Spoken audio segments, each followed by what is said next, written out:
What's up, beautiful people? We'll be cooking some delicious steak fajitas. Check this out. Check this out right here. We got amazing skirt steak, a little bit of bacon grease, a little bit of organic olive oil. I don't think we're gonna be using onion powder. That just hung out on the table, on the counter. We got some pepper, we got some salt. We got some avocados for guacamole. We got serrano peppers, garlic powder, onions, cheese, corn tortillas, old tortilla because we still eat old food, salsa from the taco stand because I didn't make that fresh. And we got some mushrooms as well. I'm going to hand the camera and my phone to my far right Latina girlfriend.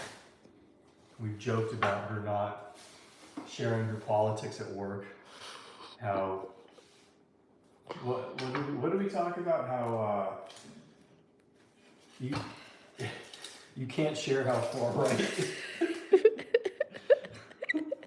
It's because she works with it in the oil and gas industry, so it's like you can be right wing there without really making too many enemies, I would assume. But I don't know that she can say that she supports like Franco and Pinochet and all of these. Let's say creative leaders that Spanish-speaking nations had in the 20th century to deal with their communism problem.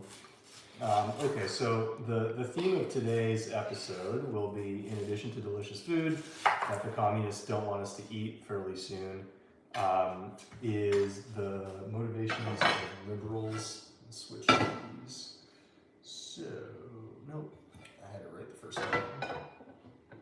I didn't.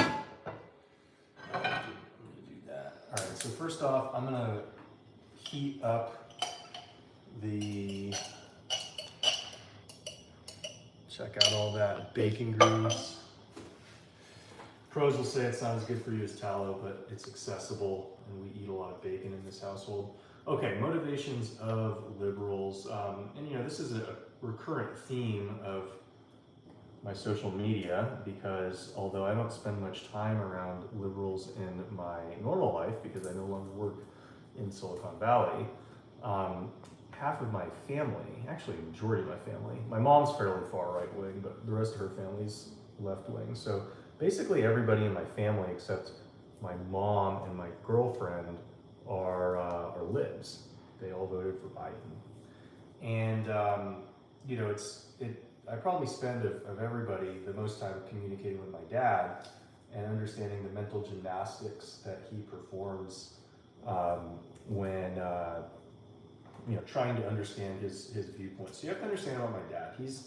He's ahead of some things, but he's behind on others. And one of the things that he was ahead on, because I don't want to speak negatively only about him, is he wouldn't let me play football in high school. For a couple reasons. He thought it was dangerous, which in retrospect, we're now understanding that that's probably true. The brain trauma that comes from getting hit in the head repeatedly, not good for anybody. A lot of guys, NFL guys who die in their 20s, they all have CTE. And so, despite the fact that I probably had the athleticism to play football at an Ivy League school, it may have been better for my long-term health. May not, but it may have been better for my long-term health to not have played football in high school. But the other reason he didn't want me to play football in high school is he didn't like football culture.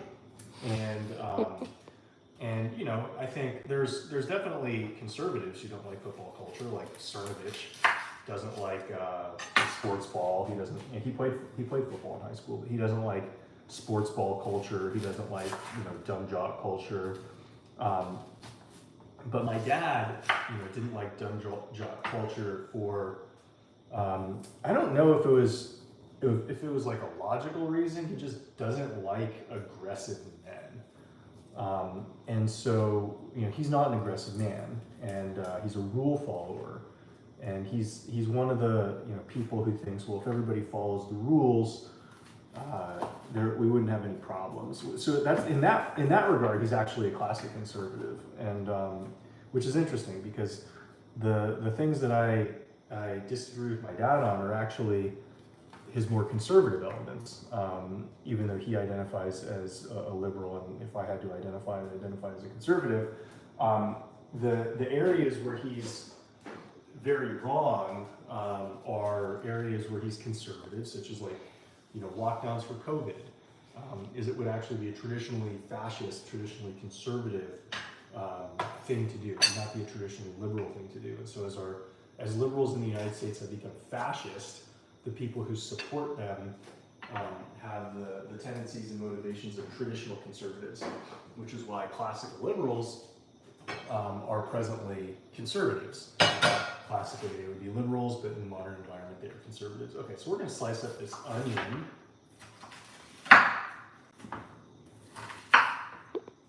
We're going to keep these pieces big because we don't want to dice it. We just want to slice it. So, he doesn't like aggressive men. And you have to think, well, why does he not like aggressive men? He must have had a bad experience around aggressive men. And I think, he's expressed a need for put that on low. Put that on low. Put that on low. Here. He's expressed the need for safety. So one thing that, a lot of weak individuals say is the government needs to make them feel safe, but not safe from like being robbed or hit by drunk driving illegal aliens.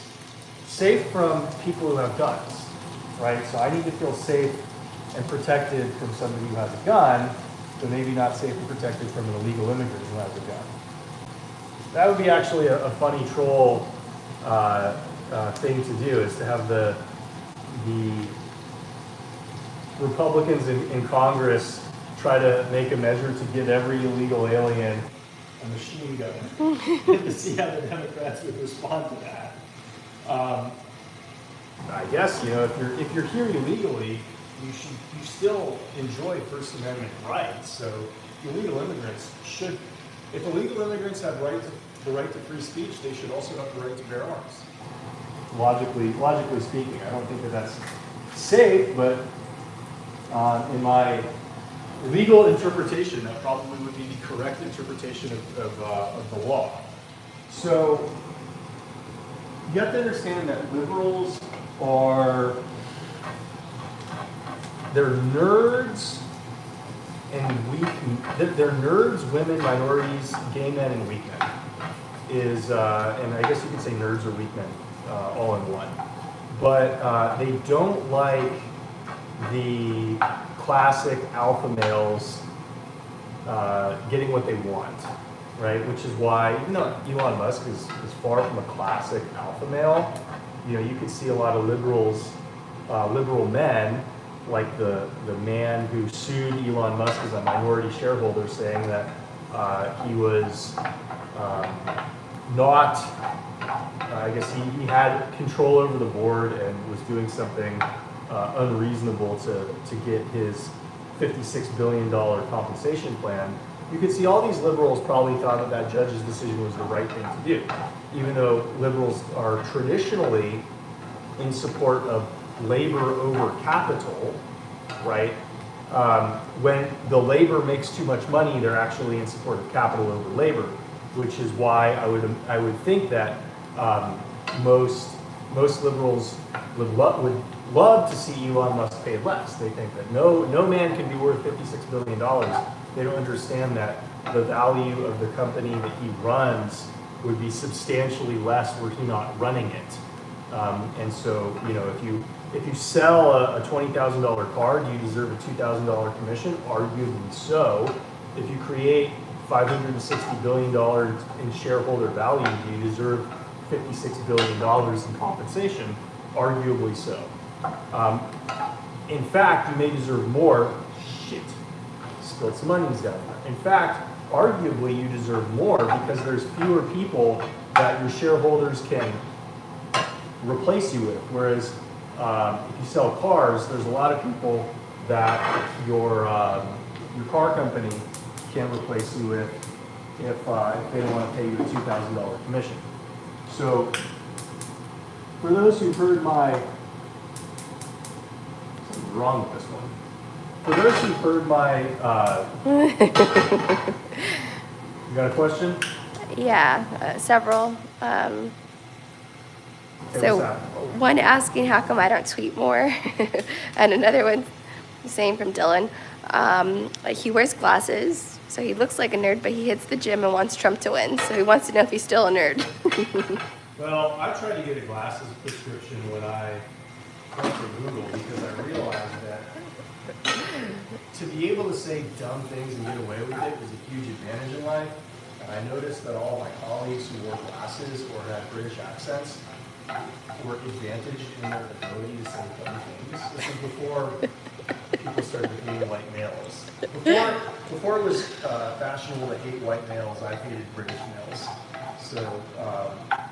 So I'm ahead of the curve in this regard. I noticed that they could say dumbass things and have people think that they were smart. I was jealous of them, and I wanted to be, but unlike most jealous people, I wanted to replicate what they had. I didn't want to take it away from them. I wanted to share on the bounty. And so I tried to get a doctor's, I wanted to get like nice Prada glasses, you know, just like, you gotta wear that's part of the nerd uniform, you know? And so I tried to get a doctor to prescribe me some glasses. I figured I've been staring at computer screens for the last 2 years. I don't see as well as I saw when I was a baseball player.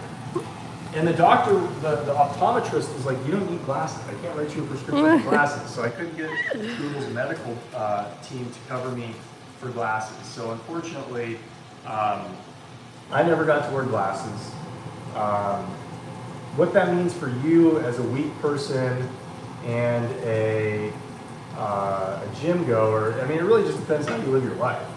Do you live your life hoping for other people to protect you, or do you plan on protecting yourself from danger? It's kind of, I would say, the main distinction between the two groups. Okay, so we're going to let this pan cook. Okay. So what we haven't done is we haven't put the garlic in there. I'm going to start putting some garlic in there. It's getting old. We've got to replace this garlic pretty soon. A couple. No, I don't like the way this is smelling. We're not going to do this. Sorry, garlic. One of you spoiled the whole lot. So no garlic for you guys. No garlic for me today. That is okay. So Dylan, I don't know about personally, I don't know. But if you have to ask, you probably will. So just brutally honest, if you have to ask, then you are. If you don't have to ask, different story. All right, so let's put our salt on this meat. Oh, why doesn't my former team girl come tweet more? I don't know. She can take over the account that I created for her anytime she wants. So you guys are aware, all the tweets from that account are actually coming from me, but they're true things that she's said, quoted verbatim. So they may as well be coming from her, but I'm actually the one typing them out. So where are we talking about? Oh yeah, the resentment of liberals. So they don't like nature. As much as they say they like nature and they like preserving the environment, they actually don't like nature. I remember my dad, he went to Africa on like a safari trip a few years ago, and I remember him commenting to me how competitive it was in like the African savannah. And it's like, yes, nature is competitive. You eat or you will be eaten. And a lot of liberals think that like, well, because we have technology, then we can just like not fight about anything. They don't understand that all societies have social order. So we're going to use some olive oil to cook, right? Yeah? Yeah, they don't realize, they don't understand how anything works. There's one issue with liberals. So there's many issues with liberals. But one of the issues that you're going to see consistently with liberals is they don't understand how anything works. They don't understand the concept of hierarchies. They don't understand that societies don't exist without hierarchies. And so they think that you can have a hierarchy-free society. pardon me while I grab the tongs. They think you can have a hierarchy-free society, but of course you can't because somebody needs to make the rules. And so who's going to make the rules? It's them in their idea of a world. So their idea of the ideal world is they're actually God, because there is no human ruler, but people who think like them get to like vote by committee to make the rules. And it would all work if there were just no opposition from those damn Republicans or those fascist conservatives. And if you pay attention to how communism works around the world, because it works the same everywhere, is communists will never call themselves communists. Communists will always call themselves socialists, and they will consistently call themselves anti-fascists. So they're always up against a bigger threat. The threat is fascism. There has never existed communism without fascism, according to the communists. So all communists exist as a defense, a societal defense against fascism. And if you pay attention to how the Berlin Wall, right? Because communism was supposed to be a bastion of freedom and safety for the working man. And so you think like, well, how does freedom and safety comport with not allowing people to leave? Like, how can you say that you're about human rights and, well, I guess communists never, they did say they were about human rights. Like the Soviet Union had a Bill of Rights. They just never followed it because communists lied all the time, which is one thing that you have to keep in mind. So the East Berliners, or the East Germans, who, as part of the negotiated treaty, if you're unfamiliar with the geography of Germany, Berlin is in West Germany. But because Berlin was such an important trade hub, they couldn't split Germany in half while keeping Berlin all in West Germany. So they had both the East Berlin and the West Berlin. All right, so now we're going to put our skirt steak. I don't like the sizzle of that. So I'm going to take this off and just let the pan get a little bit hotter. Mistakenly, I did not let the highest setting go. That's okay. So if you follow the history of the Berlin Wall was actually called, according to the communists, the anti-fascist protection rampart. So now that East Germany doesn't exist, it hasn't existed in over 30 years, nobody really wants to defend East Germany, but the way that they justified boxing all their citizens in was actually to protect them from fascism, right? Don't go over the wall, fascism is on the other side. And so these same tired arguments are used over and over by people who, by all accounts, would have no authority over any reasonable society. They're weak. They want somebody else to do their dirty work. They want somebody else to put a stop to all that is wrong with the world. And they think that society runs itself. They think that inventions make themselves. They think that businesses run themselves. So this is a key feature of communism, and one of the reasons why liberals think that you can just like raise taxes on everybody just because.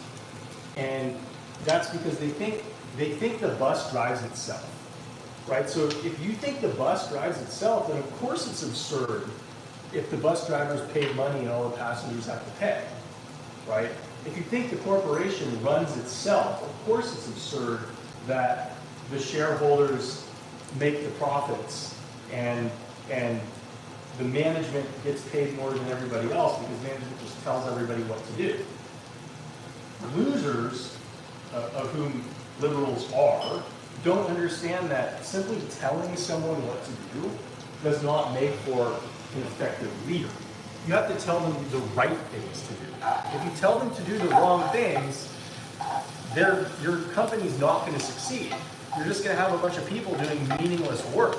All right, as this gets hotter, we're going to add a little bit more oil to that pan. And we're going to add a little bit more salt. This is the guac, by the way, that's going to go. A little low on salt. Have to get a little refill over the weekend, but okay, that's good. We'll add a little bit of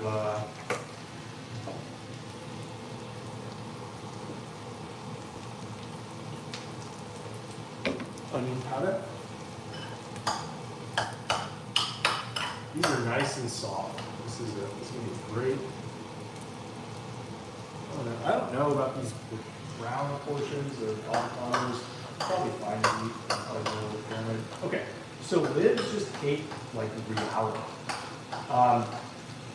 for the most part, and they feel comfortable in settings that they dominate, right? So intellectual settings, or I should say academic settings, because academia and intellectualism is not; these are not interchangeable words.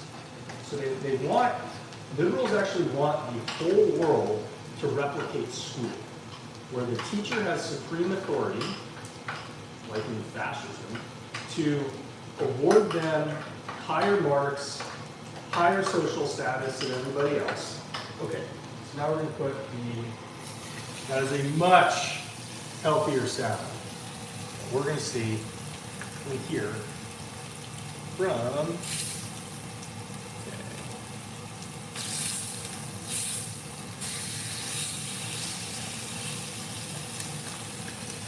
So Dylan has a question.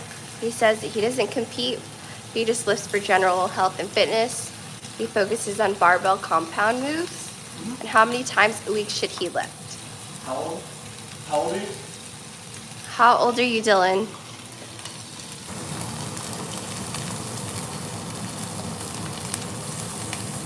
Why does age matter? The recovery will vary by age. So I can't let me tell you why I can't just answer that question directly, because the amount of times that you should lift per week has to do with the amount of times, like how well you can recover from your lifts. How well you can recover from your lifts has to do with a number of things. How old you are, right? Younger people can recover better. How strong you are. Weaker people can recover faster, because their bodies are not as efficient at using the muscles that they have to lift heavy things, so they just can't lift as heavy. So like, for example, I'm 37 years old. Yesterday I did 3 sets of 6. That was very tiring for me. And the reason it was tiring for me was because my body has become intelligent enough to use it. Like, I only weigh 193 pounds. So I was basically doing twice my body weight in Zercher squats, and I did 18 reps of it. And so that's hard to do, right? That is, it's hard for anybody to do at any age, but particularly it's hard for you to do at the age of, say, 37. All right, I'm going to clean this serrano pepper. I've done this incorrectly before, so I think I'm just supposed to spray it. And all right, so you just spray it with this veggie wash crap, and then you just wash it right off. Right? And massage it, yeah, massage it. And now massage. Apparently, so my girlfriend works in oils. Apparently, all these vegetables are covered in oil. Like, I don't know, it makes them shinier so they smell better. Is that right? Yeah, it's wax, but yeah, it's oil. Covered in wax, which is native of oil. Okay, so let's have one serrano pepper because I'm not trying to go crazy. So Dylan is 25.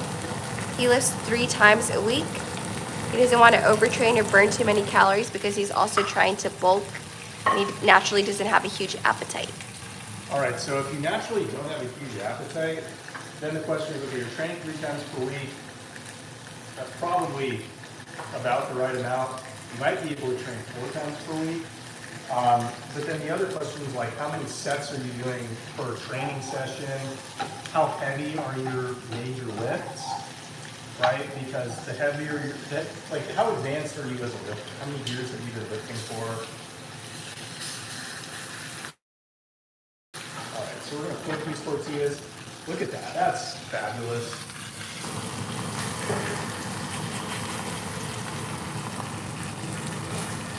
It's starting to smell good.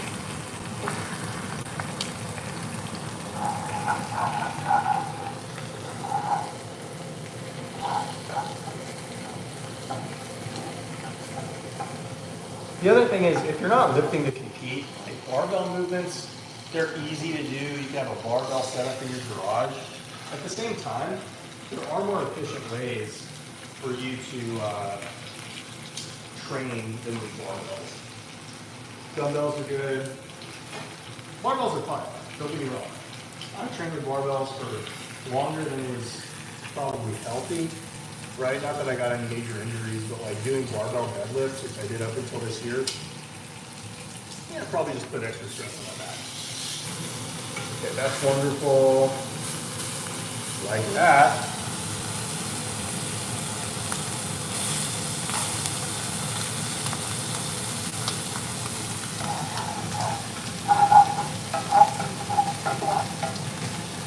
All right. Turn the heat up on. Starting to get a little bit smoky in here.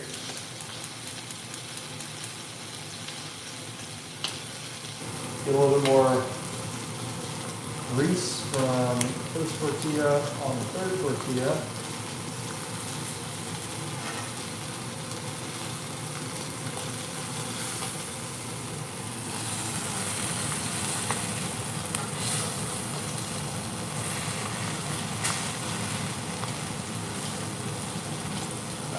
Very nice, very nice. So, let's see, we got 3 tortillas in one serving size. We got 22 grams of carbs and 3 tortillas, really? Wow. Looks like I need to cook a 4th tortilla. Not that I'm a macro counter, but, you know, I don't want to go ham on my tortillas. At the same time, they are yummy.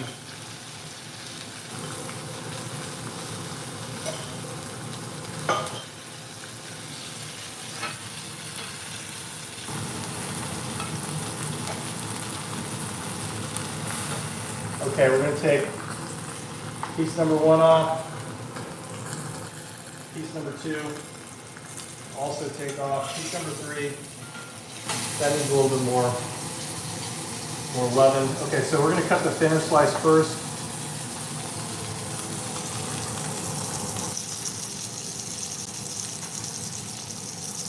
Of course, this is perfect because Chef Alex doesn't miss. Need to know how to cook these things, have a good sense of reality, which liberals don't have. Although lips can actually cook fairly well, make good coffee. I was actually at a coffee shop before my massage today, and it was very clearly populated by mostly Austin ribs, who are like on the wealthier side, because number one, you can see a lot of anorexic women. I guess anorexic women might not necessarily be libs, but I'm pretty sure if I had to bet, these people would lean left. And you see these women who are like, they just look like they don't eat, and they spend all day on treadmills, and their life is like filled with neuroticism, except their neuroticism is about their social standing. It's not about like the illegal immigrants who want to like drive drunk and pick them. And because they're so socially conscious, or conscious of their social position, let's see how we did. Fabulous.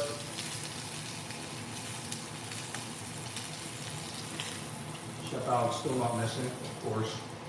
All right, so we can wrap that one up. Switch that, give this a little bit of a stir.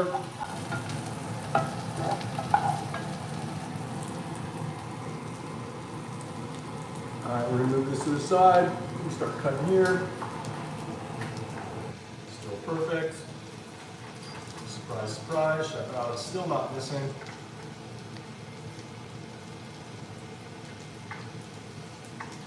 How do we know how to make it so tasty? We just do. Just do. So Dylan says he weighs 150 pounds. He can bench 180, squat 225, and deadlift 245.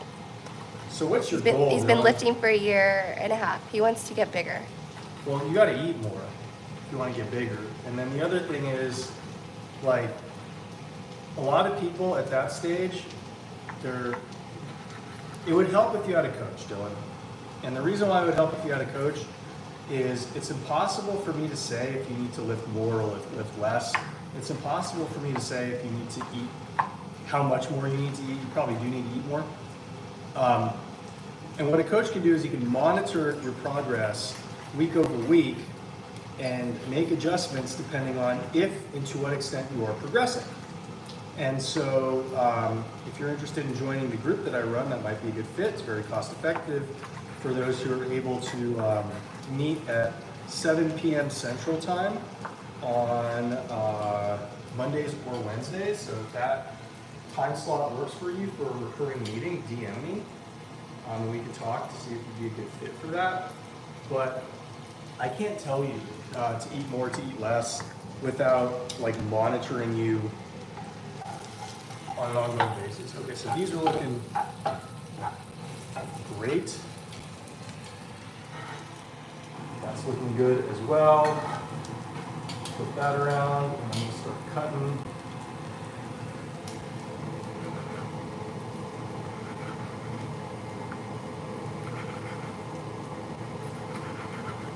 So what was the point about the women that were anorexic? Libs make good coffee. They're good at cooking. So, even though, Like it's arts. interesting. Yeah, they're good at the arts. Artsy things. And I guess cooking is a little bit of an artsy thing because I'm not taking internal temperatures always. Okay, so let's, we'll make one fajita so everybody can see how fucking delicious it is. All right, so here's what we're gonna do. We're gonna throw a little bit of guac on here.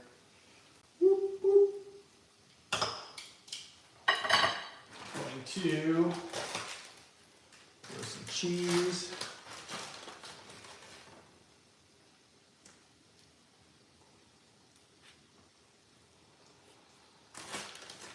Throw some cheese on here. And then throw some onions and mushrooms on here. And if you forget the serrano pepper, gotta cut that. Helen is also asking how to figure out ideal weight for your height. That's the mirror. I mean, the reality is that's like saying, what's your ideal wealth? And most people always want more. You know, I would say it depends. Like, if you want to look good in jeans, that's going to be a little less than if you want to look like athletic. But if you want to look athletic, you're not going to look as good in suits. Like, I'm too big to look good in suits anymore. Unfortunately, it is what it is. Okay. All right, check this out. This is what we got for the fajitas, which look remarkably similar to tacos. I frankly don't know the difference between fajitas or tacos, but I cook tacos all the time, so today I'm cooking fajitas. All right. Wonderful, wonderful.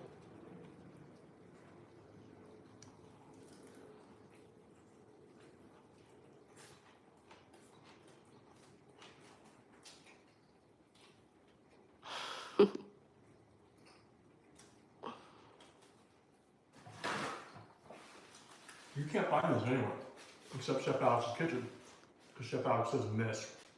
Thank you for tuning in, learning a little bit about liberalism. Dylan, you can DM me for more about coaching, and anybody else who might be interested in that for that matter. Cook these for yourself. These are fucking great. Peace.